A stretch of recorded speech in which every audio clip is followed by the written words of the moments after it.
On August 8, 2005, Brazil was taken by surprise.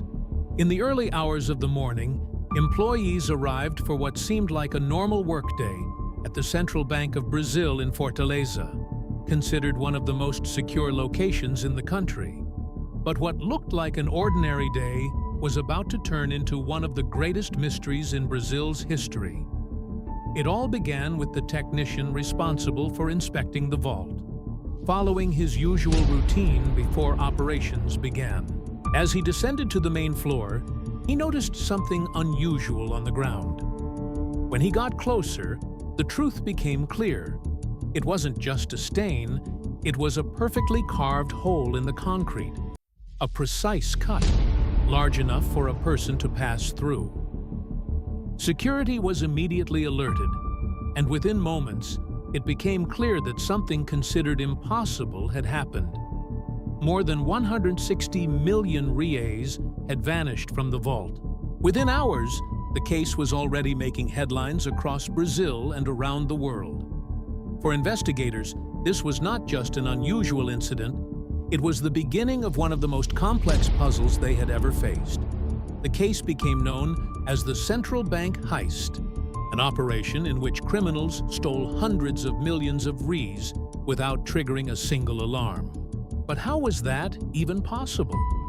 How did they manage to bypass one of the most secure financial systems in the country and disappear without leaving a trace? It would become one of the greatest mysteries in Brazil's history. Get ready, because we're about to understand how the biggest bank heist in the country actually happened. When employees discovered the hole inside the bank, their immediate reaction was to check the vaults, and the confirmation came quickly. All the money was gone. What was most shocking was the complete lack of chaos or disorder. There were no signs of panic, only a highly precise and carefully executed operation. The mystery deepened even further when security cameras were reviewed. No suspicious movement had been recorded, and no alarms had been triggered. It became clear that whoever did this knew exactly what they were doing. When the federal police arrived at the scene, their assessment was immediate. This was not a simple robbery, but a highly sophisticated operation that required planning, technical skill, and time. Everything pointed to a highly organized group that had taken extreme measures to leave no trace behind. If you enjoy real-life crime stories like this, subscribe for more documentaries every week. Welcome to Facts Between Worlds. Here, we bring real-life crime stories and mysteries from around the world. Tension inside the bank was obvious, and efforts were made to keep the information from leaking out. Still, among the employees, one of them, shocked by what he had seen, casually suggested the possibility of a tunnel, since at that point it was still unclear where the hole actually led. It didn't take long for the story to reach the press and spread across the country. Within hours, major newspapers and television networks were already covering the case. With the growing attention came pressure. Brazil needed answers, and fast. The federal police entered the investigation and focused on the key question: where did that tunnel come from? As agents went down through the opening, they found a narrow passage, about 70 to 80 centimeters wide, forcing anyone inside to move in a crouched position. But what stood out the most was its structure. The tunnel had electrical lighting running throughout its entire length, and its walls were reinforced with carefully arranged wooden beams.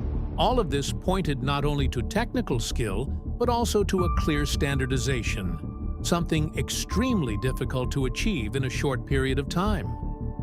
The tunnel stretched for about 80 meters in a straight line until it reached a simple warehouse near the city center, which was being used as a front for a synthetic grass company.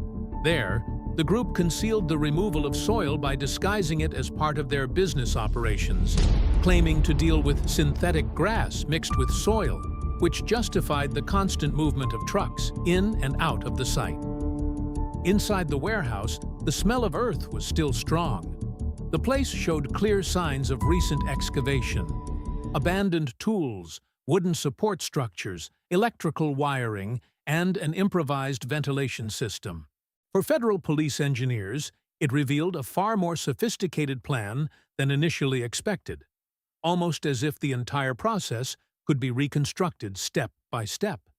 They analyzed depth, soil volume, and structural reinforcements, estimating the level of work required to carry out the operation without drawing attention. The lighting installed throughout the tunnel also suggested that the excavation was not continuous, but carried out in carefully organized stages. The method was repetitive. Move a few meters forward, remove the debris, reinforce the structure, install lighting, and continue again until reaching the final objective. According to engineer Otacilio Borges from the Regional Council of Engineering and Architecture, CREA, around 70 tons of soil were discreetly removed from the site and transported with the help of a front company posing as a synthetic grass business. In total, the operation lasted at least 90 days of continuous work. Even so, the main problem remained. There were no victims, no witnesses, and no concrete leads about who carried out the crime. That raised the central question: how could anyone identify the perpetrators? The investigation faced a major obstacle. The stolen money had no direct owner, since the central bank is not a commercial bank, but an institution responsible for regulating the country's economy. As a result, the financial loss was covered by the government itself, with no direct impact on individual customers. In practice, there were no direct victims. However, the impact was far greater. The credibility of institutions and Brazil's international image were now at stake. Because of that, identifying those responsible became an absolute priority. To move the investigation forward, the federal police began collecting objects left inside the warehouse that still contained fingerprints, preserved by fine dust and the low air circulation inside the site. During the forensic analysis, specialists began noticing patterns that made the case even more complex. The same fingerprints appeared in different areas of the location, suggesting different roles within the operation. Some individuals handled tools, others worked with boxes and construction materials, while others were linked to documents and areas near the entrance. Using this information, investigators began cross-referencing it with previous records, trying to identify who matched each print and reconstruct the hierarchy of the criminal group. It was during this process that the first name emerged: Antonio Jusivan Alves dos Santos, known as the German. He had already appeared in previous investigations involving complex fraud schemes, shell companies, and highly organized logistical operations. He fit the profile of someone capable of planning months of excavation, recruiting people without raising suspicion, and keeping an illegal operation running under the appearance of normality. From that first breakthrough, the investigation took a new direction. The federal police began reconstructing the entire network of contacts linked to the German, tracing old addresses, rental records, bank accounts, companies registered under his name or under third parties, as well as phone calls made in the months leading up to the crime. From these connections, new names began to emerge. The first was José Charles Machado de Moraes, identified as a key figure in the operation's logistics. Analysis of security camera footage, truck records, and the flow of soil removed from the warehouse revealed a consistent pattern. All movements took place during the early hours of the morning, or at times with little activity in the area. José was linked to the rental of vehicles used in the scheme, as well as invoices consistent with the transport of excavated soil. The second major name was Luis Fernando Ribeiro, known as Fernandinho, identified as one of the main financiers and leaders of the plan. Another name that surfaced within the more bureaucratic layers of the scheme was Jorge Luis da Silva. Using fake documents, he was responsible for creating the shell company that helped conceal the excavation of the tunnel. After these initial identifications, arrests began taking place in cities across Ceará and other states in northeastern Brazil. At first, the federal police were only able to reach construction workers, assistants, and laborers hired for the job, but the main leaders of the group were still out of reach. The strategy was to map the entire chain of command, identify intermediaries, and gradually move closer to the financiers and organizers of the heist. This approach led to the first more significant arrests just months after the crime. Between October and November 2005, José Charles was captured by the federal police, while Luis Fernando was kidnapped and killed in Minas Gerais, even after a ransom of 2 million reais had been paid. Meanwhile, Antonio Jusivan Alves dos Santos, known as the German, was only arrested in February 2008 at a tire shop in Taguatinga, in the Federal District. He stood at the top of the operation, second only, possibly, to whoever financed the entire scheme. Because of that, the federal police intensified the hunt to bring him down and reach one of the most important figures in the criminal organization. When taken to his home in Brasilia, the German eventually cooperated with the federal police and revealed where part of the money was hidden. After giving the password, agents recovered around 80,000 reais in cash, still in 50 real bills with serial numbers linked to the stolen batch from the central bank. With key suspects identified and arrested, the investigation entered a new phase, using phone tapping, banking data breaches, and financial monitoring to track the rest of the network. Still, the case was far from over. Many questions remained unanswered. Who financed the operation? And where did the rest of the money go?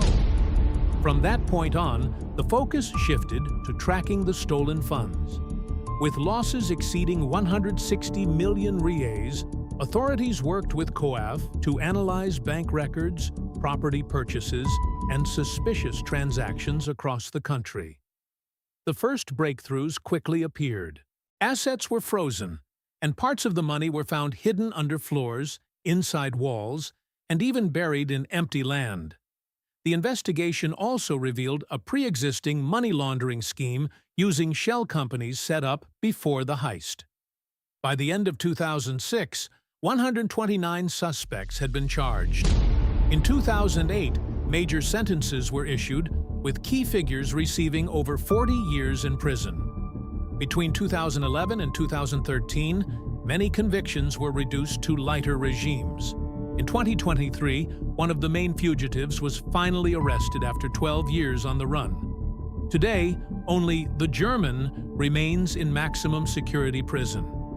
Out of 36 direct participants, more than 30 were convicted. Even so, less than 20% of the money was ever recovered. Over 130 million reais are still missing, likely worth more than 300 million today. And despite years of investigation, most of the stolen money was never found, making the central bank tunnel heist one of the most daring and mysterious crimes in Brazil's history.